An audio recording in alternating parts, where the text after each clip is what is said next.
جب امتیں جب لوگ اپنے راک باٹم کو ہٹ کرتے ہیں نا تبھی عروج شروع ہوتا ہے. یہ اللہ کی سنت ہے کہ جب کوئی نبی جب بھی اپنے راک باٹم کو ہٹ کیا نا اللہ نے فوراً سے ایلیویٹ کیا. اللہ کے نبی صلی اللہ علیہ وسلم بدر میں 1000 آ گئے, یہاں پہ 313 ہیں, راک باٹم پہ تھے, اور اللہ سے کیا دعا کریں, یا اللہ اگر یہ لوگ چلے گئے نا تو اسلام کا نام لینے والا کوئی نہیں بچے گا. اللہ نے ملائکہ کو بھیج دیا. اللہ کے نبی طائف پہ راک باٹم ہٹ کیا, معراج پہ گئے. موسیٰ علیہ السلام سامنے دریا ہے, سمندر ہے, پیچھے فرعون کی قوم ہے, اور بنو اسرائیل کہتی ہے کہ موسیٰ مروا دیا تو میرا رب میرے ساتھ ہے, مجھے گائیڈ کرے گا. ان معی ربی سیہدین, مجھے گائیڈ کرے گا وہ.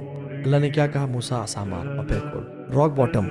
یوسف علیہ السلام کا بھی راک باٹم ہٹ ہوا تو فوراً سے کیسے ایلیویشن. ابراہیم علیہ السلام کا راک باٹم کہ جب برہنہ کر کے ان کو آگ میں ڈالا جا رہا تھا, آگ میں جا رہے ہیں, کوئی کچھ سپورٹ نہیں ہے, سب خلاف ہیں, قتل کرنے چکر میں. ابراہیم کو بھی امید ہے, حسبی اللہ و نعم الوکیل. اللہ تعالیٰ نے کیا کہا, یا نار کونی بردن وسلام علی ابراہیم. یونس کو بھی راک باٹم تھا نا, مچھلی کا پیٹ اندھیرے, انہوں نے دعا کی, اللہ نے ایلیویٹ کر دیا. امت کا جب بھی راک باٹم ہٹ ہوتا ہے نا, that is the best time to seek Allah's help and Allah's nearness, and that time is very crucial bro. میں بتاؤں آپ کو, یوتھ جو بھی سن رہی ہے نا, جب انسان کا راک باٹم ہٹ کرتا ہے that time is critical.